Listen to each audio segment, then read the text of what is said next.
toute la diaspora en parle.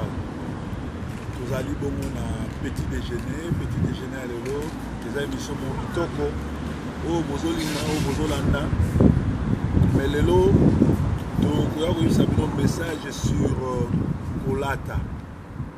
Kolata, il y a ma maman, Kolata, il y a ma jeune, Kolata, il y a ma pasteur et son gâté. Nana on dit maté que nous avons écouté un Nzambe. Abia écouté un Nzambe, mais azola talakola monde. Akuta ina Nzambe azana bizaleli ya bato ya mokili. Akuta ina Nzambe azola talakola danseuse. Akuta ina Nzambe azola talakola ndumba. Na bondi mangote. Bible lobi mutu tu akutana na nkolo Yesu a changea. Atikala lolenge mokote. Mutu tu akutana na Yesu a changea. Atikala lolenge mokote. Kolala kola mkeza petite. Vous allez bon, on a Sentinelle TV. Toute la diaspora en parle. Et vous allez en aviso bongo na Soft Kings TV à partir du Canada. Donc on a eu loba. Et ça na mutu mokote akutana na Yesu atikala ndenge wana. Akutana na Yesu akoma pi. Akutana na Yesu alata sexy. Akutana na Yesu atia manzaka tala milai. Akutana na Yesu atia ba raboté extravagant. Akutana na Yesu atia ba sursul et comme si lokola mwana popi. Non. Ndeko na ngai bozali banda ya parole. Bozali banda ya Nzambe. Soko ozali déjà banda ya parole. Ozali banda ya Nzambe, oza pembeni ya lifelo, bien oza na kati ya lifelo. Bible lobi mwasi azala naturel pe alata malamu. Na 1 Timothée 2 9 à 15 balobi que mwasi azala naturel, mwasi alata kitoko. Alléluia. Mwasi fo azala naturel, mwasi fo alata lokola mosanto. Alors baoyeba mwasi oyo aza envoûté, mwasi oyo aza na ba signe diabolique, azali envoûté, azali sous l'influence diabolique na elateli na ye. Kotia periki, manzaka milai, kobakisa ba surcil, eza signe ya mwasi azali envoûté, c'est-à-dire azali sous influence ya sirène des eaux. Bazo ba mwasi fo za naturel tangango na 1 Timothée 2 bandana 9 tina 15 babi mwasi azala somptueuse, azala naturel et azala koyoka liloba sous la soumission. Baso lelo bazotea na l'église bakoma ba pasteur, ba apôtre, ba prophétesse, baza sous l'influence de Jézabel qui est l'influence diabolique. Dans Exode 2, 15 à 20, bazo meta histoire ya Moïse. Moïse akimi Pharaon, akeba ya Jéthro, oyo azali bokilo na ye. Bana ya Jéthro bamoni Moïse.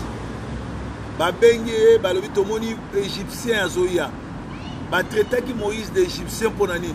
Et là teli ya Moïse ezalaki elateli ya égyptien. Ne elateli ya mwana mwasi, ne elateli ya mwana mobali, ne elateli ya pasteur, ya sœur en Christ, ya moyembi, il y a un message. Ngana ndimite ke mutu akutani na Yesu ayembelaka Nzambe, akutani na Yesu alata lokola danseuse, alata lokola ndumba, alata lokola danseuse ndumba ou mutu ou bien PD ou bien pena ndenge ba anglais ba allemand ba benga. Bible lobi batu tout bakutana na Yesu ba changea bizaleli, ba changea elateli, ba changea comportement. Alors ndeko na ngai soki olobi okutana na Yesu mozolata lokola demo, ozolata lokola ndumba, ozolata la lokola mutu asambelaka te, oza tire mabe. Soki olingi koyeba ke batu baza mosika na Nzambe, eza na ndenge moko te okopo mutu moko atuna nga bi proverbe ndenge okoyeba ke église ba mosika Nzambe, église ba pene na Nzambe, mutu aza pembe na Nzambe, mutu aza mosika Nzambe, moyembi oyo to pasteur oyo aza mosika Nzambe to aza pembe na Nzambe. Ndeko na ngai eza na eloko mosusu te eyebisaka batu ke mutu aza pembe to mosika na Nzambe, accoutrement ya batu. soki okende église okuti basi nyonso batia baperiki, basi nyonso tu balataka bilamba sexy, basi nyonso tu baza bolumbu lokola badanseuse, elakisi bato wana baza libanda ya lola, c'est-à-dire baza pembeni to na kati ya lifelo. Tala musulman, basi ya bamusulman nde balataka. Soki oyebisanga basi ya bamusulman bazali pembeni ya Yesu to baza libanda ya Yesu.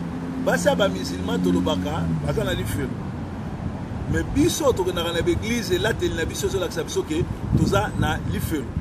Mais basi ya bamusulman elateli na bango ezolakisa biso ke baa na lola. Comment mwasi ya musulman azo protéger corps na ye bien, aza sexité, aza na Yesu te, aza na molimo te.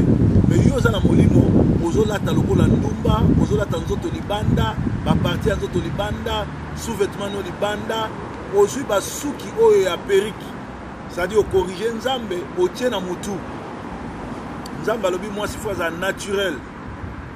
Elateli ya lelo oyo ezali mawa mingi na l'église. Elateli ya lelo ezali mawa mingi na bayembi na basali na nzambe. Ngai na tout misaka libaku te mais na comprenaka esprit ya bato na elateli na bango. Soki pasteur a invité nga na kei na église wana ou bazoleka na TV na tali elateli na bango, na tali comportement na bango, na yebi déjà ki baza libanda. Ata ba prophétie ezobima, ata bozo sauter likolo, ata bozo bondela ndenge nini, boya libanda nzambe. Ndeko na nga po bayeba ke mutu akutani na nzambe, po bayeba ke mutu aza na bonzambe eza elateli. Elateli nyonso eza na message. Na yebisi bino ke na Exode 2 15 à 20 Moïse bana Jétro balobi papa mutu moko aide biso mutu wana za égyptien. Bamonaki na passeport égyptien te, mais bamonaki na accoutrement égyptien. Bien aimé, accoutrement na yo ezolakisa ke ozali danseuse. Accoutrement na yo ezolakisa ke ozali démoniaque. Accoutrement na yo ezolakisa ke ozali ndumba. Comment ozo se prétendre que oza intercesseuse, ozali chantre, ozali prophétesse, ozali pasteur, mais oza na habillement ya mabe.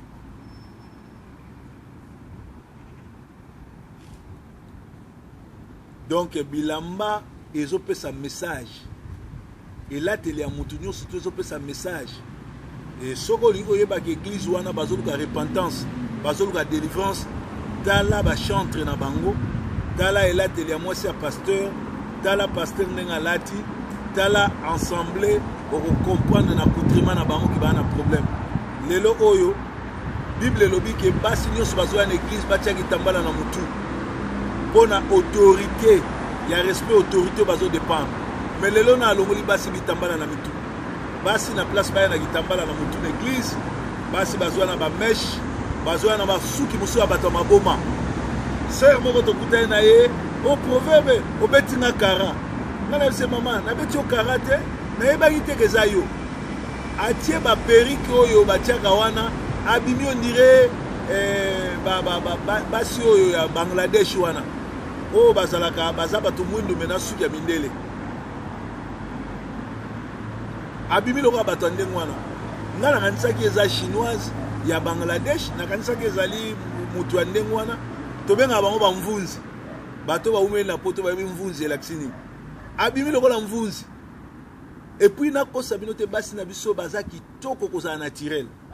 Basuki wana nde boza kokangale boza kokola. Et c'est comme ça bino naturel. Biloko bokoma ko baksa ya kotia ba perruque, ya kotia bani e baby sina forme non elongi na yo. Et basi belé longola biloko na botia na mutu omona kitoko na ona ko nginga no ndenge ozala. Et tant que vous avez biloko na mutu basuki wana eza basuki ya ba démon, basuki ya bato bakufa, basuki bakaba na satana ezo empêcher bino bokutana na nzambe.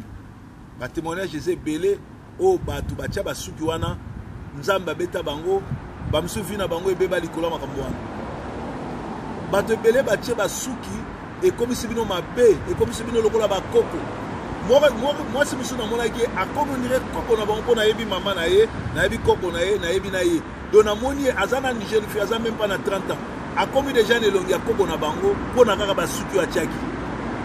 ngape lokola monoko elala tena tinga bi okomi ka ndemo na kombo na bino o pasteur na kombi na kombo na biso ndenge ngabi kasi okomi ndemo na kombo na bino yaka nsaki basuki wana tiaki ebongisi enzoka bon ekomisi eka neti kombo na bango mais kombo na bango akomi kombo mais ye aza na gene likolo ya basuki wana en tout cas ndeko na ngai Sentinelle TV toute la diaspora en parle eyaka mpona koédike bino elateli ya bana na biso ya mikolo eza pasi mama mosusu namoni ye mama mokolo aleki nga na age bokalkile bokopesanga age ni mais ye aza siko mokolo na nga ba 10 ans alati kola na varese kola deja kutu mwana so akokisi 14 ans akolata kola pamba te nga mwana nga asuka aza na 12 ans auto kokisa 12 ans soki atie kola pamba na yebisa bakisa robe obe bakisa jipe likolo mwana 12 ans nazobisa bakisa kola likolo ya kola bakisa jipe bo mama ya 60 ans mama ya 65 ans azobima ndenge wana na kola mais oza bulumbu oza bulumbu mama omone mpe azotambola na kola ye wana ake mpe na église donc elateli ya lelo eza pasi eza mabe mingi bato ebele bazoni délivrance alors eza elateli ya moto ezopesa message ya monene mama mosusu omona ye alati ye na mwana ne bozoyeba te nani aza na 15 ans na aza na 14 ans manzaka milai kobakisa basuki kobakisa makiki basurcile kobakisa maquillage eza biloko euta na basirene koma yo servante ya nzambe koma yo moyembi na nzambe koma yo prophétesse oza manzaka milai lokola basi mingi ya bademo ya bamami wata yo na bango bozoza ndemo donc c'est pas bien eza bien monté bote na bango ebebi likolo ya kobakisa bamakiki banini biloko wana ezobebisa bote soki ebebisi bote na yo efrene mpe vi na yo spirituel ekotisi yo bademo moko ayebisi nga nabeti ye karanga na bino nabeti yo karate ozoluka lokola vietnamienne lokola indien oyo bazalaka mwindo mesuki na bango etikala ya kokalinga perike eza mpona biso te perike ezali mpona bato oyo bayebi nzambe te mwana na nzambe mwasi na nzambe fo azala naturel nani ayebisa yo ke mpo ozala kitoko fo tiaka perike siko banda obotama ti oyo akozwa libala mobali no alulaki amona yo kitoko na ndenge mwasi fo azala naturel olimbisa toza vraimen libanda na jardin ya mongalema awa yango nomoni toza libanda na mwa ete mpona koparle sur makambo oyo kitoko ya mwasi eza kobakisa manzaka te et pourtant soki Adam azalaki na posa bala girafe mokolo nzambe apesaki ye apesa banyama bakombo ezalaki mpe nzambe azalaki komeka tala soki akopona mwasi lokola nyama Adam na jardin d'Eden aboyaki kozwa girafe me yo tala manzaka milai ngai meme bana classe na biso meme bato tozala na bango mwasi nyonso aza minzaka milai ebangisaka nga nazalaka na confiance na ye te alors yo mpe peut-être orataka ozokuta libala ozozwa libala te manzaka wana ezobangisa bafiancé oza na ntina kotia manzaka milai te oza na ntina kobakisa basurcile te oza na ntina kopota biloko na elongi te ekokisi yo ekugisi yo okuki okomi elongi mikuku lokola Mario François Nzubila à Londres ancien atalaku ya groupe Bela Bela mpona ni kobakisaka biloko na mutu kobakisaka makambo na mutu eza bien te perike eza bien te ezokomisa bino lokola banchor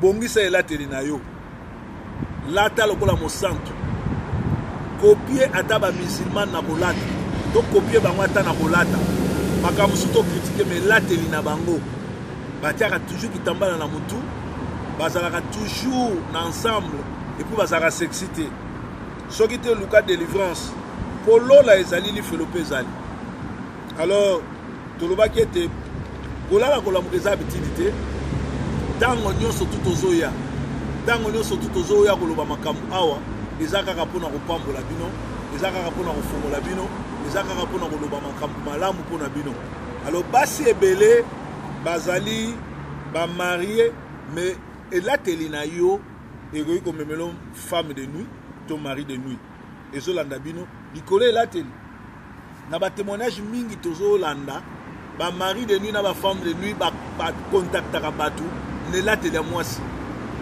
lokola toza na été awa. Est-ce que c'est important tika la bulumbu ko mpepe kota yo netinga na posa mpepe na vandi na sa ba nzete nanga na bimi di banda na vandi. Est-ce que funa tika na sengle? Est-ce que funa tika na coupé? Est-ce que funa tika la bulumbu ko mpepe kotanga? Soko za na posa mai kende na piscine sokola kota na salle de bain chama ya malili.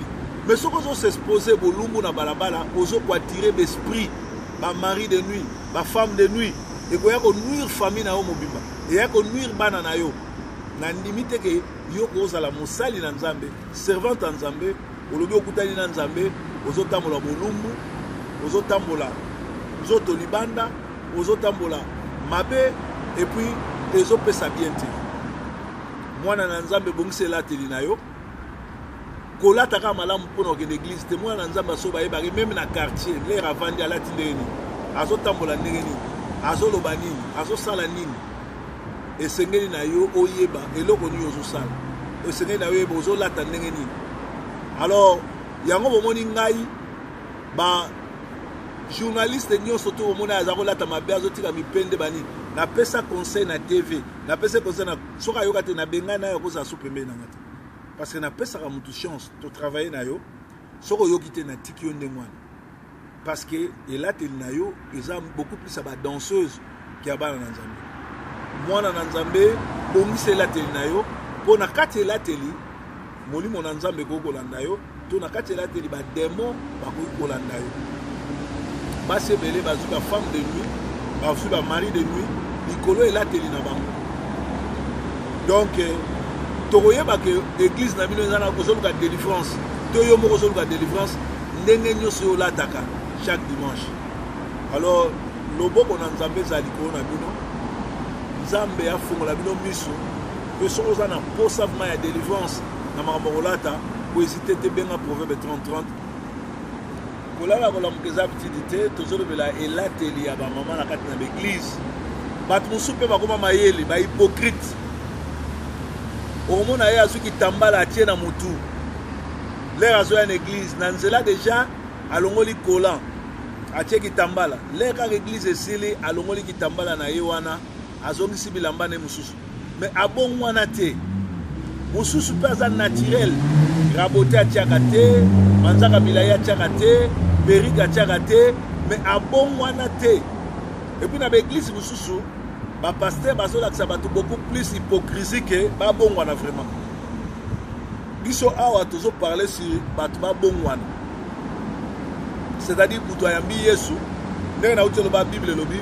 mutu tu ayamba Yesu atikala lolenge moko te soki mutu abongwani bakoyeba ye na elateli na ye na bizaleli na ye kaka na église te na comportement na ye ngai nde na boye ndenge na epa na nga ndenge mpo okutanga na nzela ndenge mpo okutanga na église bato ebele bahypocrite atia kitambala arespectaka makambo nyonso atia masala te atia manzaka milai te mais abongwana na ye te tomoni bango bamsu balanda biso na la moisson mondiale baotosamba wana Paris bayebi bayaki na biso o nga napesaka dimi te boye na boye ntango yo landi vision ya mutu okoki kopesa dimi ntango yo landi vision ya mutu batiki yo te okomi kopesa bato babible okoki kopesa bato balivre olingi ko oenvoûte bato bayambi yo parce que yo moko oza na kati ya envoûtement toyebi bino soka na bino bokokima mais so bobongwami te lifelo boza na kati ya lifelo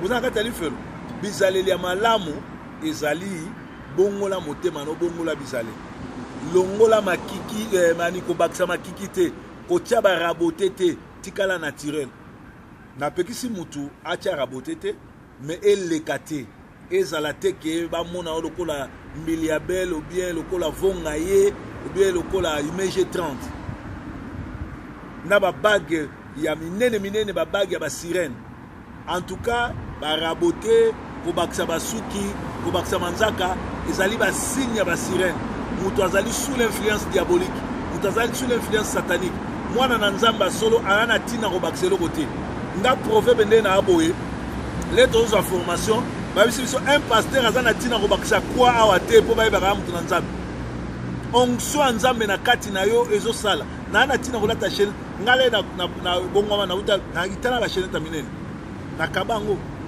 ba bag même un marié ça pour ba tout na même proverbe longola bag adana evle babala na Eden bag ya laite bag ya solo za motema na yo lelo to mona muta na bag akosa kindumba muta na bag bakangi ne ko wana eza ba sini moko batu ba cheka ka pona lolo yenge batu ba respecter ngote soko otika na bag no tika na ngo soko poza na ngote ya problème te mais motema na yo et respecter libal pasteur na kwa munene pasteur c'est le diable un vrai pasteur baye bagé na croix te na bible te baye bagé les razo fongola munoko azolo banini makamuni na zana ngo alors mwana na nzambe esengeli opesa vie na yo na maboko ya nzambe alors na oke do bonde la so peut-être oza moyembi et toucha kinga na moni moyembi moko aleki azo sala émission tala manzaka tala ba raboter pe azo banzamba lobelinga shut up kanga muno na nzamba ko lobelo to tika na biloko na bino bo saka na nzambe nzamba lobeli yo tika na manzaka milai otie ba surcil otie ba suki lokola ba nani ba danser za ba pende na mutu yo lobike yo kutai na nzambe batu ba saka na nzambe nzambe soko kutai na yo okotia alima na vie na yo moko bana Israël Moïse alobi toke na ngomba tokuta na nzambe lengu ya nzambe zokita bana Israël ba isi Moïse pardon iso to tikalia yo ke so na nzambe lelo nzambe ngo bokomisi koko na bino tata mwasi na bino bene mutu to ataza ndumba ata elonginezo la tsakane ndumba uto sale kobo na uto solo na nzambe na solo na nzambe nzambe a révélé ngai bien aimé loboko na nzambe visiter moko na moko ba oyo ba kokaka kotika la naturel te nzambe a révélé bango parce que soki yo netinga na libani so na kotia perruque na mutu sali na corriger nzambe mutalingi ndenge wana nzambe ba corriger ete David azaki uru c'est-à-dire ndundu soki David akina otia chioko le mo na nzambe ayaki na fiole ayaki na nini na corne plutôt pour David ba wenyaki na corne pour awendre ye ainga raté onction pour mo na nzambe apesa ki précision alobi kende azali ru azandundu boyo siko moni ki ndundu ya mabe ko motia chioko obima mundele o raté et pas kuseli o moni ki ndundu ya mabe o changer teinture na yo ba ndundu eza bongo tia noir o raté et pas kuseli ko tia perruque ko tia ba yombo na mutu soki nzamba lingo za suki ya pembe tikande ngwana nzamba lingo za la kovo tikande ngwana pona nini eza na message mukolo nzamba kotinda mutu akopesa description na ndenge ya lingaki yozala soki yo changea look o libandi otia suki ya pembe otia yombo o raté onction mongu na nzambe le royal ba nzamba tininga proverbe 30-30 azalaka na libandi siko proverbe 30-30 influencé par le monde ako baksa suki maratro donc proverbe 30-30 l'air azoya ko éveiller peuple azoya ko lamusa peuple azoya ko sala musala pour peuple na nzambe ayeba peuple na nzambe apamba et lateli ezama bebo bongse lateli ezo choquer biso batozo tala bino na ba chorale na ba église na nzela na ba concert na bino et lateli na bino ezama be so bongse lateli te bo kinali felo parce que boza bana na nzambe te mwana na nzambe solo ba yeba ngene lateli loboko na nzambe touché moko na moko landi émission oyo petit déjeuner lelo ezaki beaucoup plus tôt la série lateli kolala ko la mukeza activité soko la muki oza en bonne santé nzamba batela yo pe changer ndenge no kolatela ko copier mokilité mokili copier yo mwana na nzambe yende influence ka mokili mais lelo to komo kamwa mokili ko influencer bana na nzambe nzamba zo lokumu nzamba batela bino toza nzambe to kunama na nzambe nzambe ndalinga biso soko la muki na tongo kumisaka nzambe netolaka ye sanzola ye lobela ye oza nzambe monene oza mobateli monene oza mosumi na kokamwa nzambe moko te abatelaka lokola yo komono Adonai komono El Shaddai komono Narcisse de Sarah journal lelo batela ngai tambola na ngai bezonga na ngai napesi bino nyonso tu merci nzambe na ngai batela bino oza malamu merci.